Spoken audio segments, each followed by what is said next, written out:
이곳에선 노을 앞에 가슴 설레는 두 여자입니다. 당신은 특별합니다. Excellence in Flight, Korean Air.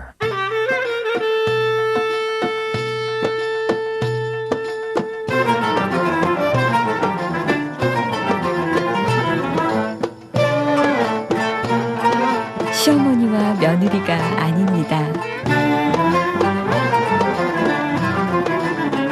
이곳에선 노을 앞에 가슴 설레는 두 여자입니다. 당신은 특별합니다.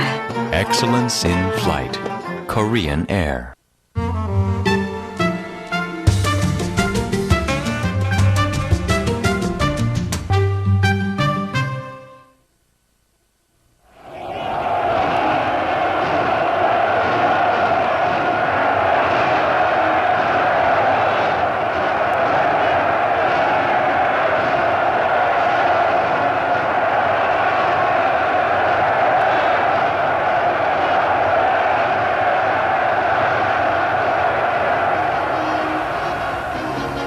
때는 2차 대전 발발 1년 전인 1938년 오스트리아 수도 비엔나. 아돌프 히틀러는 이 도시에서 좌절을 맛봤고 또 권력의 맛을 보았다. 30년 전만 해도 그는 바로 이 도시 길거리에서 무일푼의 불황자로 기약 없는 나날을 보내고 있었다.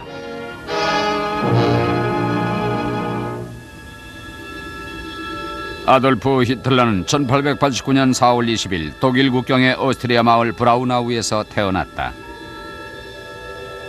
그의 어머니 클라라는 가정부 출신으로 아들을 버릇없이 키웠다. 어머니의 뜻에 따라 그는 베네딕트 수도원의 어린이 합창단원이 됐고 한때는 수도사가 될 생각까지 했었다. 그의 아버지는 세관원이었는데 집안의 폭군이었다. 아돌프가 미술을 공부하겠다고 하자 미술가? 내가 살아있는 한 안 된다 하고 소리쳤다. 선생님들이 볼 때 히틀러는 평범한 학생이었다. 하지만 그는 선생님들을 미치광이며 폭군이라고 욕했다. 그는 16살에 학교를 그만두고 그 기념으로 술을 마신 후 3년 동안 불황하로 떠돌았다. 그 종착지가 비엔나였다. 그곳은 문화와 향락이 넘쳐나는 곳이었지만 히틀러에게는 아니었다. 수치스러운 세월 4년 동안 그는 싸구려 여인 속에 살며 무료 급식소 신세를 졌다. 그 시절 그는 굶주림이 나의 경호원이라고 불평했다. 그의 그림은 아마추어 수준이었다. 그는 그림이 팔리지 않자 고민에 빠졌다. 그러던 중 갑자기 그 고민에서 해방이 됐다. 군중 틈에 섞여서 히틀러는 1차 대전의 선전포고를 들은 것이다. 후에 그는 말했다. 나는 꿇어 앉아 하늘에 감사드렸다.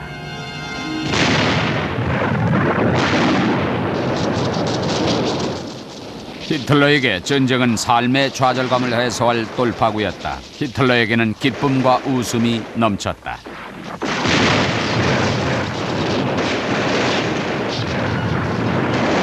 군인으로서 그는 대량살상의 희열을 느꼈다. 부상당해 제대한 후 철집자 훈장을 받았다. 그러나 그의 동료들은 그의 뒤틀린 전쟁 사랑을 경멸했다.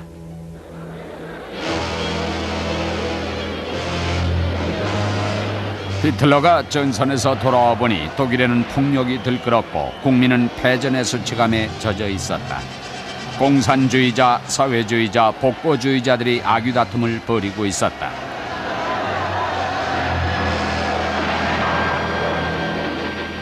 히틀러는 정부의 정보원으로 취직했다. 독일 노동자당이라는 단체를 감시하라는 임무를 부여받았으나 오히려 그 정당의 당원이 됐다. 히틀러는 당원이 되어 혁명의 음모를 꾸미는 일에 짜릿한 흥분을 느꼈다. 히틀러는 맹렬한 거리 선동과 일을 했고 곧 당의 지도자로 승진했다. 그는 당명을 국가사회주의 노동자당, 즉 나치로 개명하고 불만에 찬 하층 계급을 보섭했다. 부자의 것을 빼앗아 가난한 자를 돕는다. 강한 독일을 만든다. 그는 패전 국민을 이렇게 설득했다. 그는 저서나 연설에서 영원한 투쟁, 승리, 전쟁, 피 따위의 단어를 즐겨 쓰면서 이렇게 주장했다.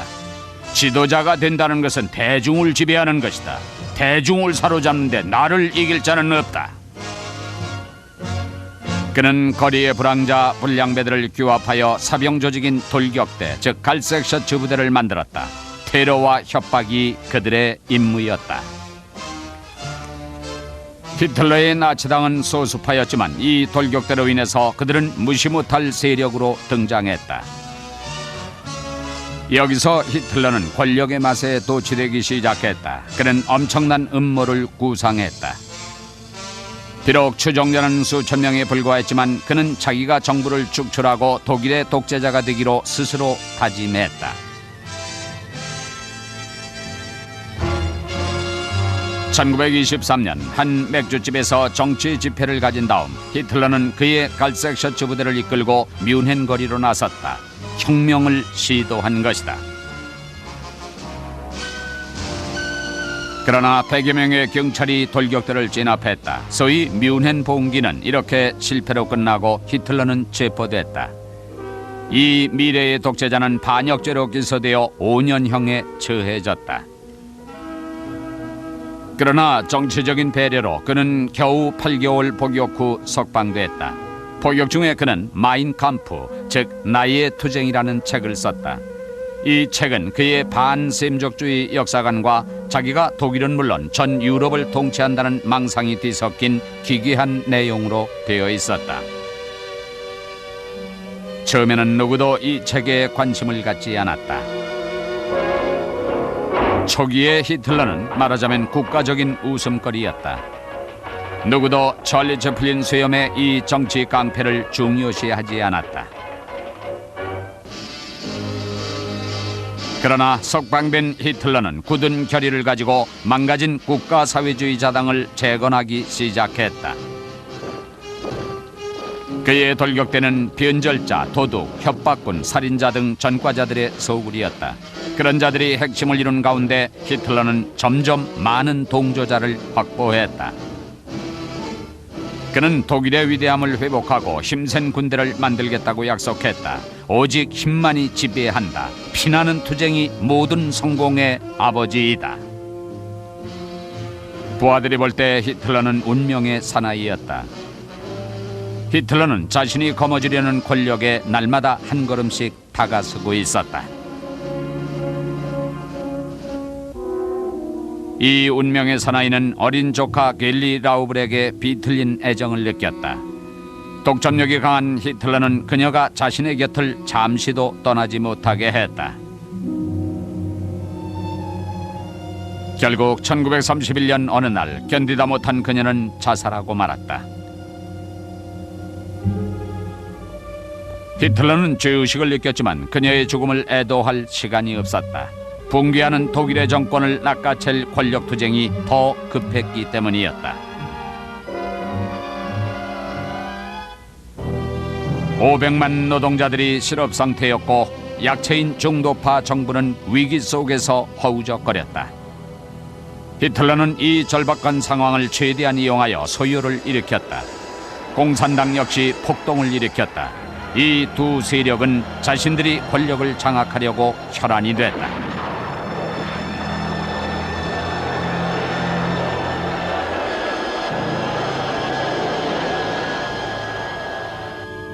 바이마르 공화국의 힌덴부르크 대통령은 향년 84세였다. 그는 정신이 혼미했고 그의 정부는 우유부단했다. 히틀러를 미워했지만 병든 노 대통령은 반역적인 나치들과 타협할 수밖에 없었다. 힌덴부르크를 만난 후 히틀러는 기고만장했다. 이제 그들은 내 손 안에 있다. 1932년 히틀러는 힌덴부르크에 도전하여 차기 대통령에 출마했다. 히틀러는 말했다. 폭동도 필요 없다. 민주주의로 민주주의를 무찌르자. 그러나 선거에서 독일 국민은 잠재적 독재자보다는 차라리 병든 노인을 택했다. 선거의 전패로 화가 난 히틀러는 더욱더 폭력적으로 변했다. 그의 돌격대는 정치적 소유는 물론 살인까지 자행했다.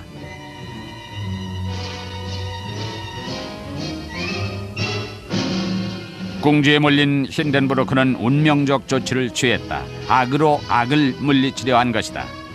그는 악질 정치가를 수상에 임명하면서 그에게 독재에 가까운 권한을 줬다. 그가 여의치 않자 이어서 다른 사람을 임명했다. 그러나 다음 인물 역시 위기를 돌파하지는 못했다.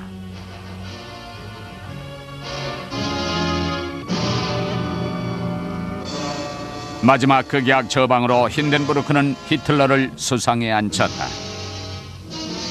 힌덴부르크는 히틀러가 나치를 이용하여 위기를 돌파하기 바랬다. 그러나 히틀러의 생각은 전혀 달랐다. 1933년 2월 27일 의회 건물이 화염에 휩싸였다. 나치 돌격대가 불을 지른 것이다. 히틀러는 이 화재가 공산주의자들의 방화라고 뒤집어 씌웠다. 그리고는 강력한 리더십이 있어야 위기를 극복할 수 있다며 자기에게 권한을 달라고 요구했다. 이래서 그는 국회 결의에 의하여 합법적인 독재 권력을 부여받았다. 이렇게 하여 한 나라의 자유가 독재자의 손에 넘어간 것이다. 한 역사가는 말했다. 개천에서 용이 난 격이다. 그러나 일부 독일인들은 히틀러를 진짜 지도자로 받들기 시작했다. 그러나 대다수 국민은 두려움 속에 수수방관하고 있었다. 이제 독일은 그의 발 아래 놓이고 말았다. 그러나 그의 야욕은 여기서 그치지 않았다. 그는 어떤 희생을 치르더라도 유럽을 자기 손아귀에 쥐겠다고 결심했다. Sieg und die Bewegung sind Lebensausdruck unseres Volkes und damit ein Symbol des Ewigen. Es lebe die nationalsozialistische Bewegung! Es lebe Deutschland!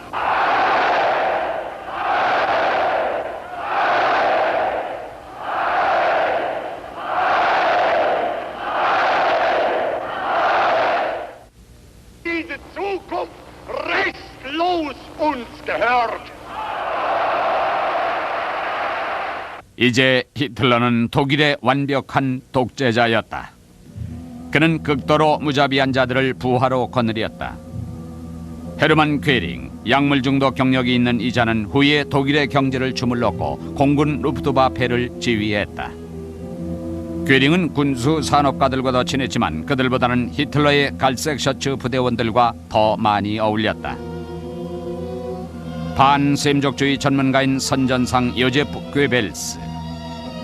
그는 과거 작가 겸 사회주의 선동가였고 이제 히틀러의 열렬한 추종자였다. 괴벨스는 이렇게 말한 적이 있다. 아돌프 히틀러, 나는 당신이 위대하고도 단순하기 때문에 당신을 사랑한다. 그것은 바로 천재의 특징이다. 루돌프 헤스, 그는 히틀러의 오른팔이었으며 과거 거리의 악당이었다. 하지만 스스로는 사상가를 자처했다. 헤스는 말했다. 이상적인 지도자는 피를 보고도 위축되지 않아야 한다. 수류탄으로 사람을 죽일 수 있어야 한다. 히틀러는 바로 그런 지도자다. Die Partei ist Hitler! Hitler aber ist Deutschland, wie Deutschland Hitler ist! Hitler, Sieg! Sieg!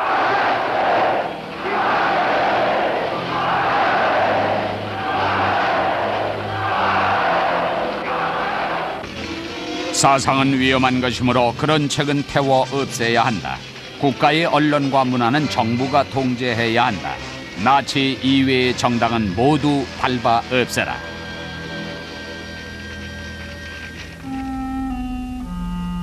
형편없는 소수민족 유대인은 아리안족의 우월성을 해치니 추방하라. 유대인 기업을 배척하고 거리에서 내몰아라. 유대인을 사회에서 추방하라. 독일은 이런 식으로 악몽에 빠져들었다.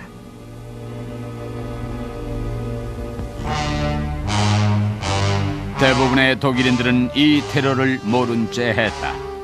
아돌프 히틀러는 독일인의 소원을 이루어주지 않았는가? 가난한 자의 친구가 아닌가? 실업자에게 일자리를 주고 있지 않은가?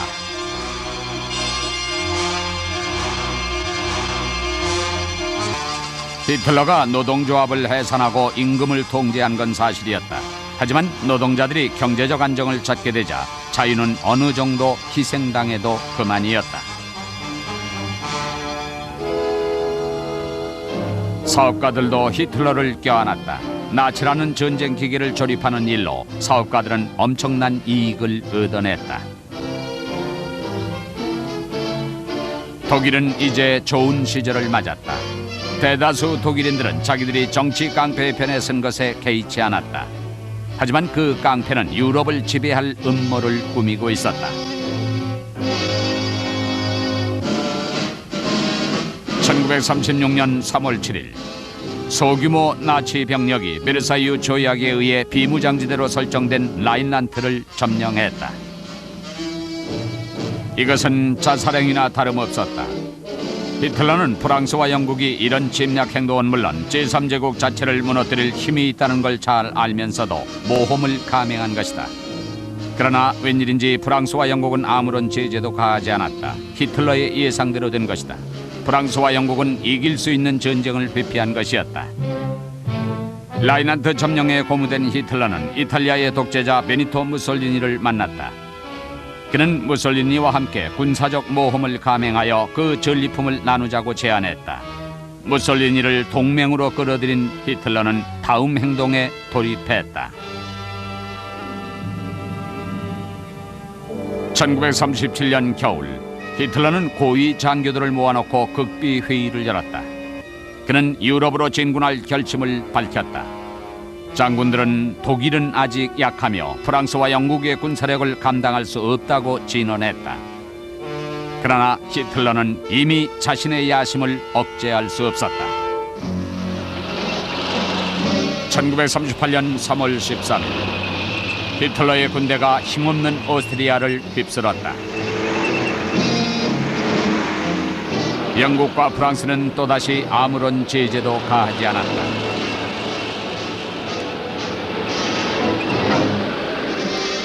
히틀러는 아무도 자기를 막지 못한다는 걸 확신했다. 그는 30년 전 시리에 빠져 헤매던 도시 비엔나로 돌아왔다. 하지만 지금은 승리자로 돌아온 것이다.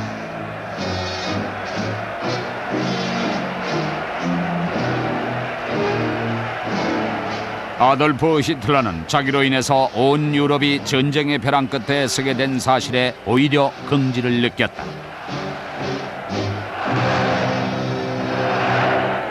(1938년 9월 29일) 뮌헨. 영국과 프랑스는 평화를 유지하려 안간힘을 썼다. 영국 수상 네빌 체인벌린과 프랑스 수상 에두아르 달라디에는 히틀러와 무솔리니를 만났다.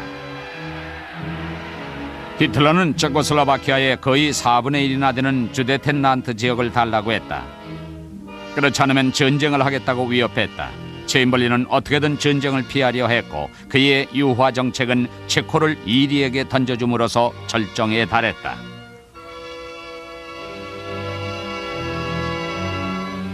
히틀러의 정복 야욕은 또 한 번 성공을 거두었다.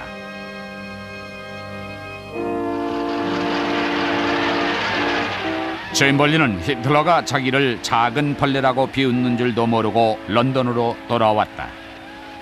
그리고는 영국 국민과 세계를 향해 말했다. 여러분, 나는 명예로운 평화를 가지고 독일에서 다우닝가로 돌아왔습니다. Yesterday afternoon, I had a long talk with Herr Hitler. It was a frank talk, but it was a friendly one. And I feel satisfied now that each of us fully understands what is in the mind of the other. The settlement of the Czechoslovakian problem, which has now been achieved, is, in my view, only the prelude to a larger settlement in which all Europe may find peace.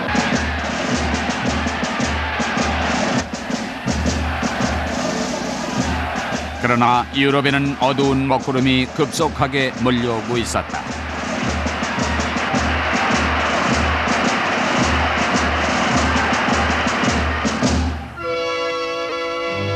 히틀러의 팽창 정책에 대한 위협적인 존재는 소련뿐이었다.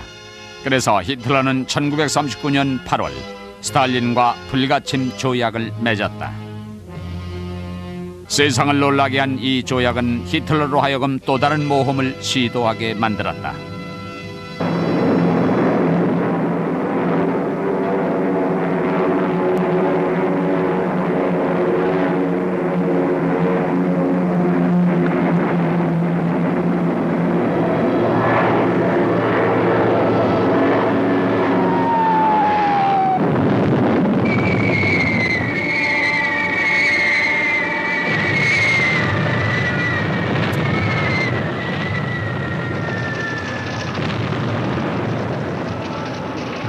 독일은 전격적으로 폴란드를 침략했다. 이로써 인류 사상 가장 끔찍한 전쟁이 시작됐다.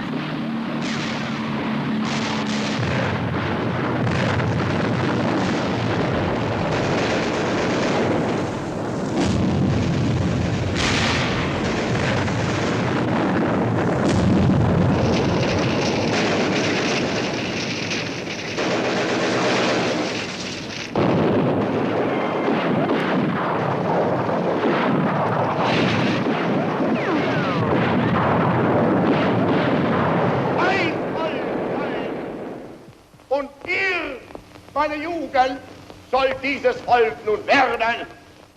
아돌프 히틀러는 독일인은 최고의 종족이며 강철 같은 수단을 써서 독일의 위대함을 실현하겠다고 말했다. 그리고 이른바 제3제국은 1000년 계속될 것이라고 외쳤다.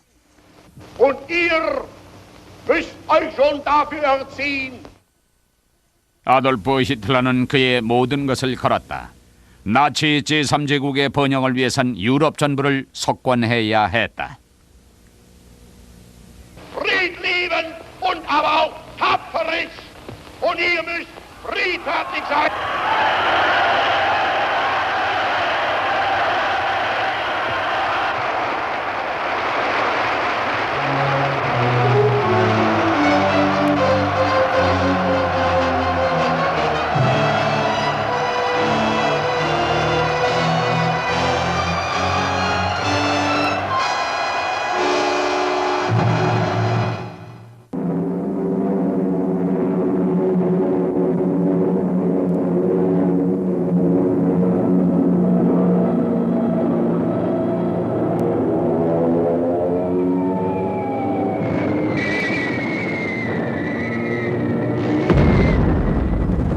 (1939년) 나치는 전격적으로 폴란드를 점령했다.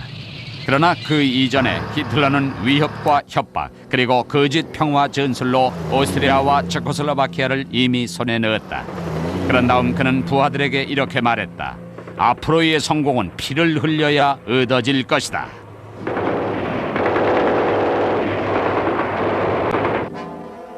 폴란드를 순식간에 점령한 히틀러는 군 지휘부를 소집했다. 그리고 그는 말했다. 일찍이 아무도 나와 같은 업적을 이룬 사람이 없다. 제국의 운명은 오직 나에게 달렸다. 그는 군대를 서유럽으로 돌렸다. 그리고는 프랑스와 영국을 점령하라고 명령했다. 그러자면 덴마크, 노르웨이, 네덜란드를 먼저 점령해야만 했다. 히틀러는 1940년 이른 봄 그의 기계화된 부대를 동원하여 이 작은 세 나라를 단숨에 점령했다. 내친 김에 나치 탱크사단은 벨기에를 공격했다. 그러나 이곳에서 독일은 영불연합군의 저항을 받았다. 유럽은 이제 본격적인 전쟁에 돌입했으나 연합군은 나치의 공격에 맥없이 무너졌다. 30만이 넘는 연합군은 후퇴를 거듭하던 중 마침내 영불 해협을 등지고 덩커크 해변에 포위되고 말았다. 독일 공군 사령관 헤르만 괴링은 덩커크에 포위된 연합군을 섬멸할 계획이었다. 그는 히틀러에게 재건하여 얻었다.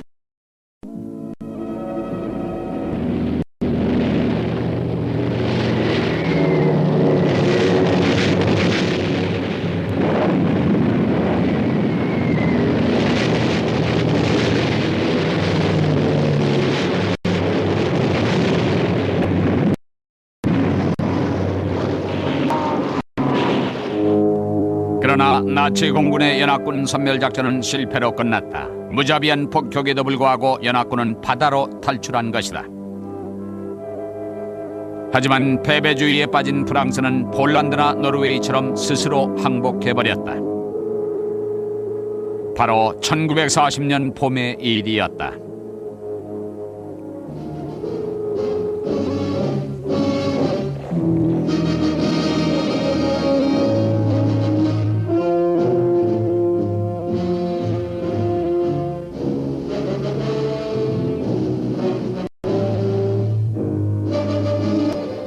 이런 때 독일이 항복문서에 조인했던 바로 그 기착간에서 히틀러는 프랑스의 항복을 받으며 과거에 대한 안갚음을 했다.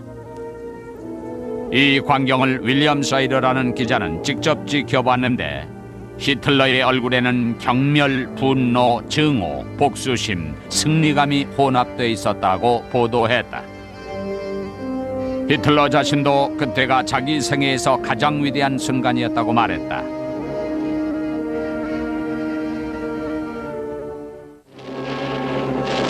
히틀러는 공군을 불러 영국을 무릎 꿇게 하라고 지시했다.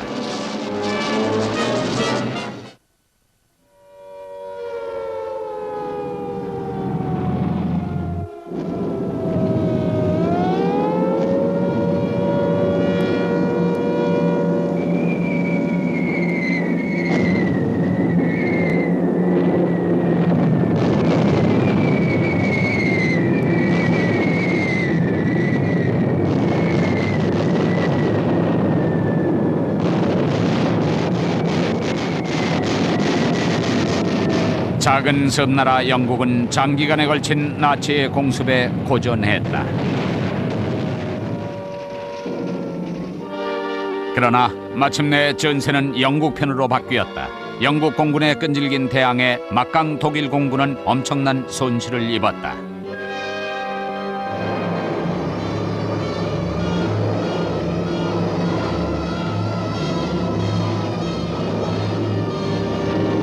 영국 공군이 영국을 구한 것이다. 윈스턴 처칠은 이렇게 표현했다. 역사상 그처럼 적은 수의 사람이 그처럼 많은 수의 사람들을 구한 적이 없다. 히틀러는 속전속결주의자였지만 대영국 전란은 승리를 늦추기로 했다. 그 대신 동쪽으로 향했다. 그는 소련과 맺은 불가침 조약을 파기하고 소련에 대해 전례 없이 무자비하고 잔혹한 공격을 시작했다. 그 덕분에 유럽은 잠시 숨을 돌릴 여유가 생겼다.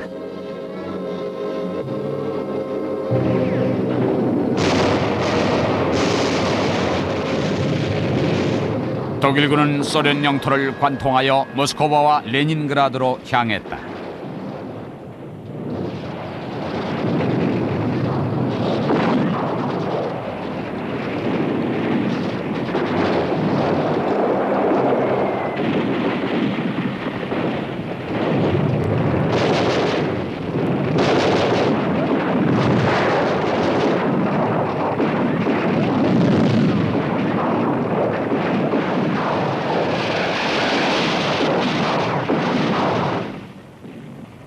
괴링 원수는 우쭐거리며 말했다. 올해 소련에서는 2~3천만 명이 굶어 죽을 것이다. 이 숫자는 웬만한 나라 하나가 몰살하는 것과 같다.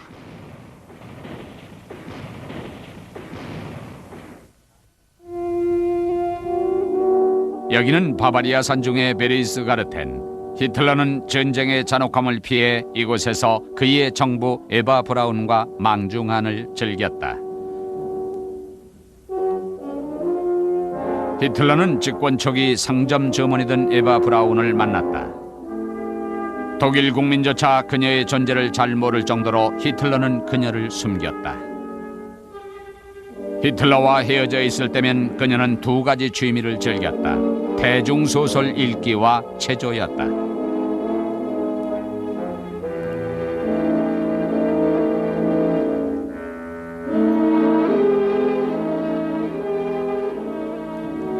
히틀러와 에바 브라운의 관계는 특이했다. 그는 그녀에게 자신의 과거 로맨스를 자랑하곤 했다. 히틀러는 그녀가 노래하거나 춤추는 걸 금지했고 때문에 그녀는 2차례나 자살을 기도했다. 영화광이던 에바는 미국 배우 로버트 테일러를 좋아했다. 그녀는 밝고 명랑한 성격의 소유자였고 그 점을 히틀러는 좋아했다. 하지만 히틀러는 위대한 남자일수록 여자를 중요하게 여기지 않는다고 말했다. 히틀러는 자신이 음악 애호가라고 여겼다. 그는 누가 저 나쁜 늑대를 두려워하나 라는 대중가요를 좋아했는데 집사에게 가끔 이 노래를 부르게 했다.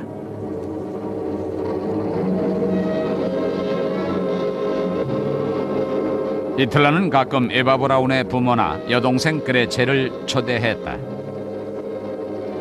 에바 브라운의 아버지는 교사 시절 딸과 히틀러의 관계에 반대했었다.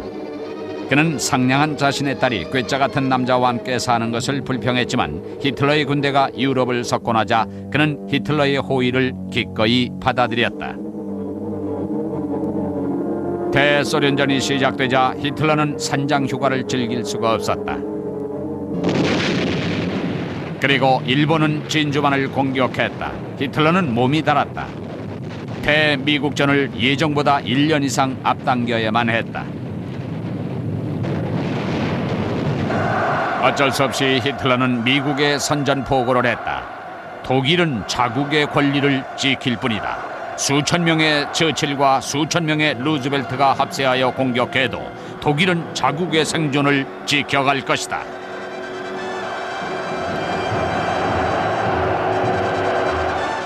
공군력을 남용하며 무방비의 시민들을 학살하던 점령자 독일은 이제는 영국, 소련, 미국의 연합군과 싸워야 했다. 아돌프 히틀러는 그때야 비로소 자신의 적의 잠재력에 대해 깨닫기 시작했다. Jugend ist uns verschrieben und verfallen mit Leibesgeben.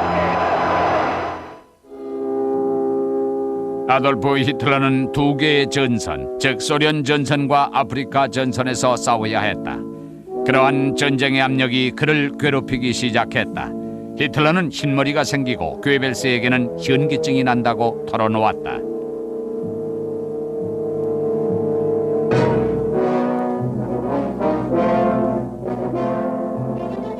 히틀러는 북아프리카 전선이 걱정이었다. 사막의 여우 롬멜 장군은 과거엔 빛나는 승리를 거뒀지만 지금은 곤경에 빠져 있었다. 무기와 식량 보급이 부족한데도 히틀러는 지원을 거절하는 중대한 실수를 범했다. 롬멜이 퇴각을 건의하자 히틀러는 명령했다. 승리가 아니면 죽음이요. 그 외에 다른 길이 없음을 부하들에게 알리시오.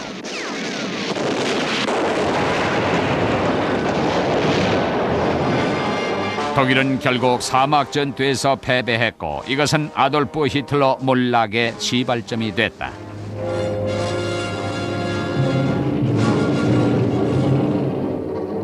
히틀러의 그 다음 재앙은 스탈린그라드였다. 소련군의 반격과 혹한으로 엄청난 수의 병사가 죽자 히틀러의 지휘관은 급히 타전했다. 탄약이 없어 더 이상의 전투가 불가능하다. 괴멸 직전 상태다. 그러나 히틀러는 그의 독일 사령부에 앉아 이렇게 대답했다. 항복을 금지한다. 최후의 1인까지 자신의 위치를 사수하라. 후에 9만 명의 나치 군대가 항복했다는 소식을 듣자 히틀러는 말했다. 마지막 탄환으로 자살을 했어야지.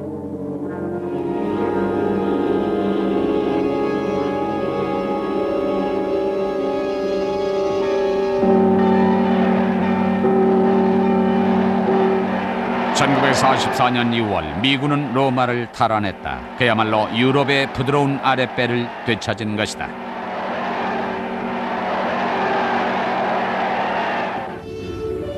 그러자 히틀러는 연합군의 다음 공격에 대비했다. 그 지점은 영불해협 프랑스의 한 어느 지점일 거라는 것이 히틀러의 예상이었고, 따라서 독일은 전 해안에 방어 진지를 구축했다. 히틀러는 이 방어선을 난공불락의 대서양 장벽이라고 자랑했다.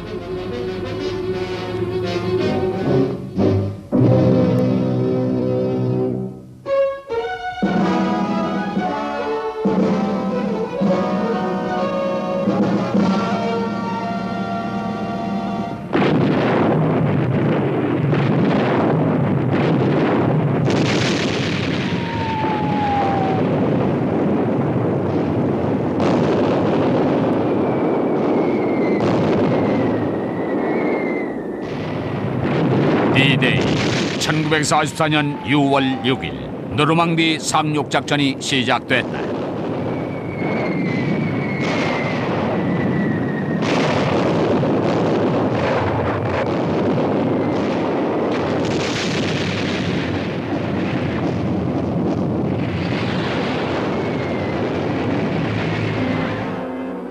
그릇된 정보와 우유부단함으로 독일군 지휘부는 사상 최대의 적군을 막아낼 수가 없었다.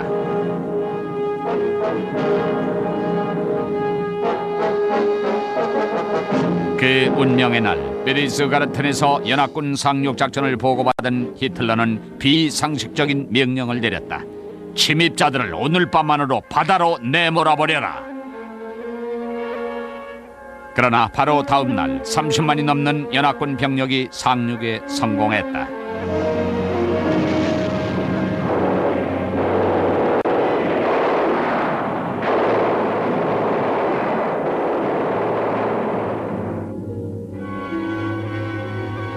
히틀러의 난공불락 대서양 장벽이 무너진 것이다. 연합군이 상륙한 지 며칠 후 독일의 고위 장교들이 비밀리에 모였다. 전쟁에 염증이 난 그들은 히틀러를 혐오한 나머지 그날 오후 히틀러를 암살하기로 결정했다.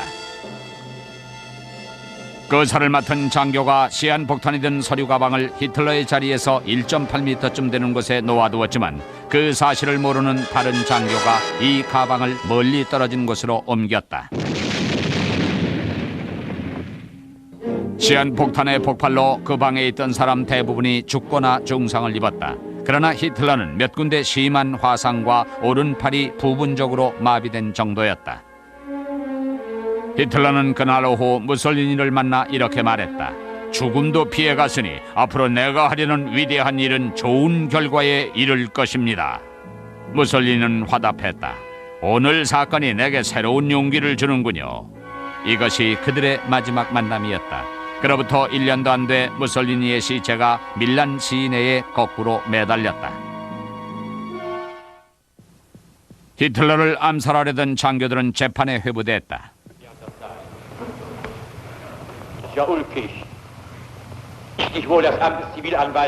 검사는 물론 담당 변호인과 판사까지도 피고인에게 고통을 주었다. 그들은 피고인을 미치광이로 취급했다. Ja, feines Früchtchen. Sie haben gewartet, bis man die Dienstverpflichteten. Und zwar, wo sind Sie hingegangen? Chemische Erzeugung, haben keine Ahnung von Chemie. Werden Sie lieber eine Knarre in die Hand genommen, wäre ich auf dumme Gedanken gekommen. Aber natürlich, Sie haben ja bestätigt, dass Sie KV sind. Also, und werden Sie hier nicht unverschämt. Mit Ihnen wären wir fertig, Firma. Sie sind nicht berufen, hier Sie ein Urteil anzumaßen, wo Sie nur dazu da sind, sich auf die Äußerung, ob Sie Verräter.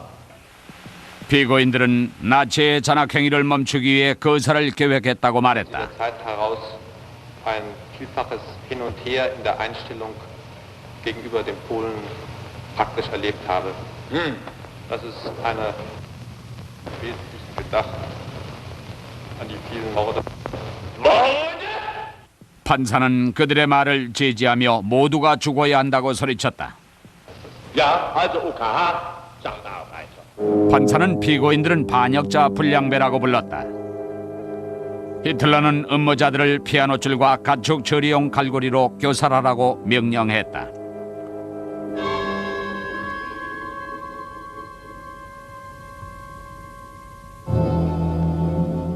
이때부터 히틀러의 야만성은 극도에 달했다. 집단 수용소는 유대인 500만 명을 비롯한 이른바 바람직하지 않은 자들의 도살장으로 변했다.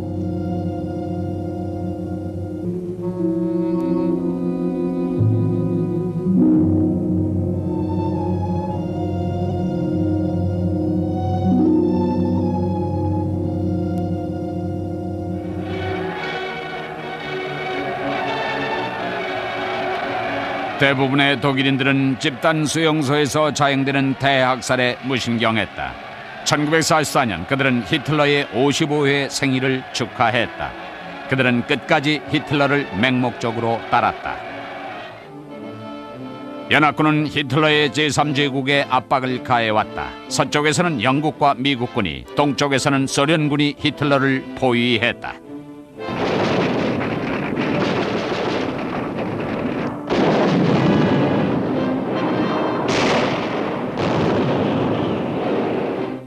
(1944년) 독일은 최후의 반격을 시도했다. 그 마지막 승부수가 벌지 전투였다. 히틀러는 이렇게 말했다. 우리 운명의 주인은 바로 우리들이다.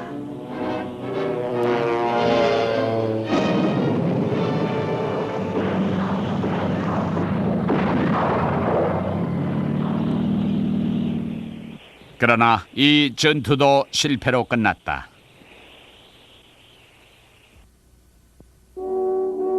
연합군은 라인강을 건너 독일로 진격했다.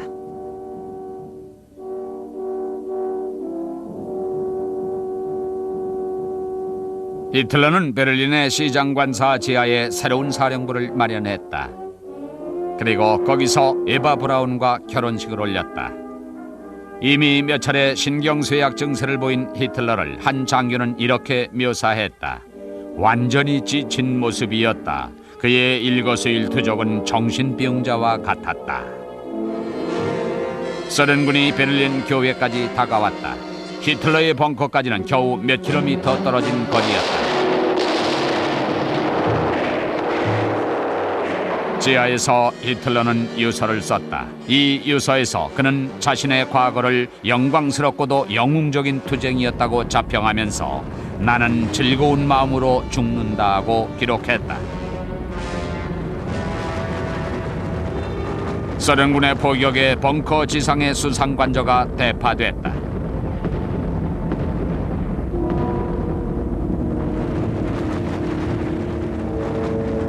다음 날 소련군은 히틀러의 벙커까지 압박해 들어갔다. 시가전이 치열한 가운데 히틀러와 에바 브라운은 밀실에 들어가 은거했다. 기관총 소음이 일어난 가운데 에바 브라운은 독국물을 마셨고 히틀러는 리볼버 권총을 입에 물고 방아쇠를 당겼다. 부하들은 수상관저의 허물어진 벽 뒤에서 히틀러와 그의 신부의 시체를 화장했다.